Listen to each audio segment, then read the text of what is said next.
गुजरात में बीजेपी ने ऐतिहासिक जीत दर्ज की है।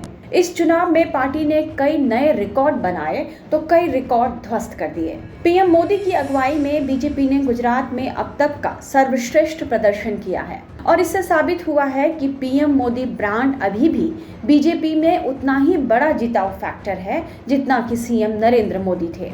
लेकिन इस जीत के पीछे बीजेपी के चाणक्य कहे जाने वाले अमित शाह की भूमिका और उनका योगदान भी किसी से छिपा नहीं है। गुजरात की जीत में अमित शाह की रणभेदी रणनीति ने ऐसा चक्रव्यूह तैयार किया जिससे विपक्ष चारों खाने चित्त हो गया।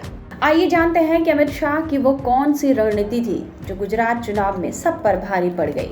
गुजरात विधानसभा चुनाव की तारीखों का ऐलान तो 14 नवंबर को हुआ, लेकिन बीजेपी ने चुनाव की तैयारी करीब 1.5 साल पहले शुरू कर दी थी। कोरोना महामारी के बाद जब राज्य में पूर्व मुख्यमंत्री विजय रूपाणी के खिलाफ एंटी इनकम्बेंसी यानी सत्ता विरोधी लहर की रिपोर्ट पार्टी के टॉप लीडरशिप को मिली तो मोदी शाह ने मिलकर पूरी सरकार का चेहरा ही बदल दिया।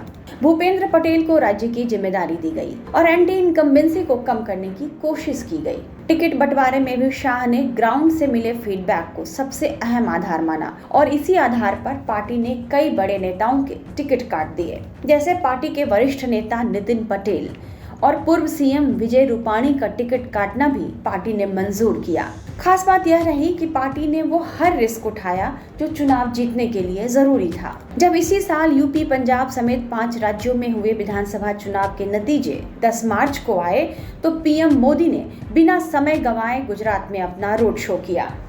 यानी जब तक कांग्रेस और आम आदमी पार्टी चुनाव की रणनीति तैयार करती, पीएम मोदी का चुनाव प्रचार भी मार्च से ही शुरू हो गया। इसके बाद पीएम लगातार राज्य के दौरे पर रहे।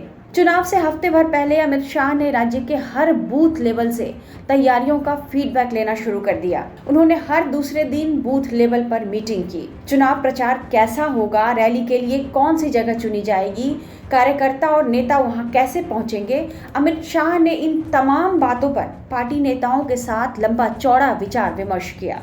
मीडिया रिपोर्ट्स के मुताबिक गुजरात चुनाव में बूथ लेवल तक हर तैयारी चाक चौबंद रखने के लिए अमित शाह ने घंटों बैठकें की। केंद्रीय मंत्रियों, मुख्यमंत्रियों और पार्टी नेताओं के लिए क्षेत्रवार जिम्मेदारियां तय की गईं। युवा और महिला कार्यकर्ताओं की अलग टीमें तैयार हुईं। यूपी के सीएम योगी आदित्यनाथ और असम के मुख्यमंत्री हिमंत बिस्वा शर्मा उन टॉप के सीएम में थे जिनके लिए खास स्थानों पर रैलियों का आयोजन हुआ।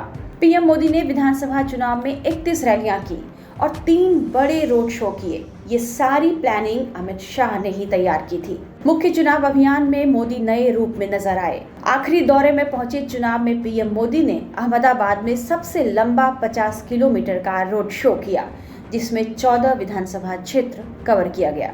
अमित शाह की इन तैयारी और पूरी प्लानिंग का नतीजा चुनाव परिणाम में देखा गया है। टाइम्स नाउ नवभारत डिजिटल की रिपोर्ट।